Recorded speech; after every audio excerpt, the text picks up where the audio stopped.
आपका चाचा अबू लहब, आपका ताया अब्बास,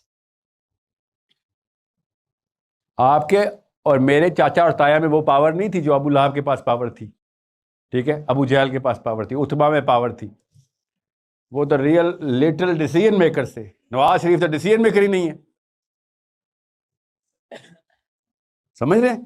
तो नबी अलैहिस्सलाम ने क्या किया? फिर सबसे पहले अपने खानदान को चैलेंज किया। गौर से समझिएगा यार, एक बात बता रहा हूं, पल्लू से बांध लें लड़कियां और आप अपने दिल में उतार लें। अगर आपने सही लॉजिकल चैलेंज कर दिया ना, तो वो जल्दी पूरे के पूरे घर का जिम्मा आपको दे देंगे। आपको घर का जिम्मा पता क्यों नहीं मिल रहा? आप समझ रहे हैं कि मैं चैलेंज करूंगा तो उनको बुरा लगेगा। असल में उस वक्त बुरा लगेगा, मगर आपकी क्रेडिबिलिटी सिवाय चैलेंज के बन ही नहीं सकती अपने बाप के सामने।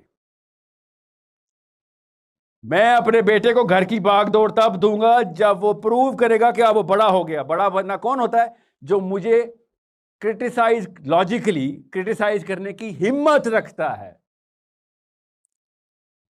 ज़हीन बच्चों को घर की भागदौड़ नहीं दी जाती, बाहिम्मत बच्चों को घर की भागदौड़ दी जाती है।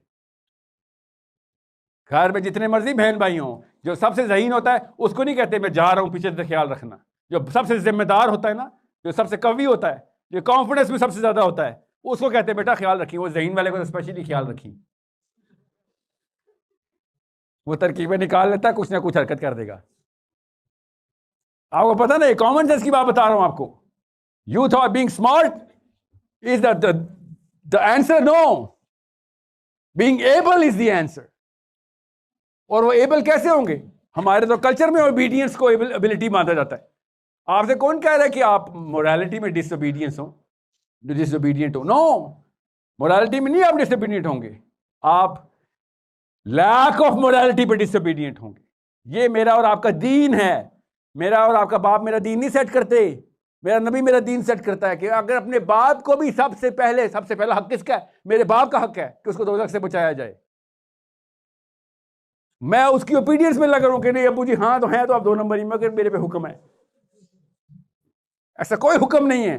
तमीज का कभी दायरा हाथ से नहीं छोड़ेंगे आप, वरना तो इस्लाम ही आपने इस्लाम की तजलील करवाई ना बदतमीजी करके। तो बदतमीजी नहीं करेंगे आप, बहुत ही शाइस्ता, महज़ब और लॉजिकल हिकमा से बताएंगे कि a lot of problems, deeper problems आ चुकी हुई हैं, क्योंकि मैं आपको मोरालिटी पर चैलेंज कर बैठा हूं। मुझे प्रूव करके बताएं कि आप मोरली करेक्ट आदमी हैं।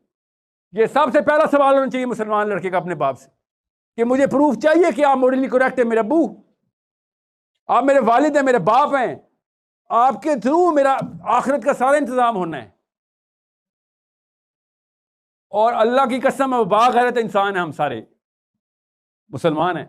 तो वो इतनी इज्जत करेगा ना बाप अपने बेटे की, अगर ये वाला सवाल बेटा करना शुरू कर दे, कि वाकई में ये अपने ऊपर भी फख्र करेगा कि मेरी परवरिश का फल निकला है कि सही सवाल कर रहा है, दीन के सवाल कर रहा है और मुझे चैलेंज कर रहा है। फिर वो आपसे कहेगा बेटा घर की भागदौड़ संभाल अब, क्योंकि अब तो बड़ा हो गया है। ताबेदार बच्चे बड़े नहीं होते। मतलब ये कहने का मकसद है कि आप ताबेदारियां दिखाएं तो बाप ये नहीं समझेगा आप बड़ा हो गया। Obedient child is not given the reins of the household. Able child is given the reins of the household, कि इस काबिल हो गया, इसको पकड़ाओ, डिसीजन दो इससे अब। और मैं आपको अभी बता दूं, आपकी उम्र से कम लड़के इस वक्त जो यूनिवर्सिटियों में नहीं देखी उन्होंने, और बापों को मशवरा देते हैं और बाप लेते हैं मशवरा उनसे, तो इस काबिल हो जाते हैं हम। लेकिन वो बचपन, हमारा बचपन ही नहीं खत्म हो रहा। पहले वो नज़में होती थी मेरे बचपन के दिन, और वो 6ठे साल तक की मेमोरी होती थी उसमें। अब वो कोई नज़म लिखेगा तो यूनिवर्सिटी की भी मेमोरी लिखी हुई होंगी मेरे बचपन के दिन, रुखसाना और समीना के साथ। ये बचपन है? या आप में से कोई ये शक में तो नहीं है कि वो बच्चा है? किसी को बच्चा कहा तो नहीं जाता? अभी कौन बताएगा ना। So you want be innocent little child? Okay, be that innocent little child. Don't cry when it hurts them. Do not start making noises कि आपके साथ जुल्म हो रहा है। सॉरी, आपने खुद कहा था कि आपके साथ कुछ भी हो जाए आप कोई डिसीजन नहीं ले रहे।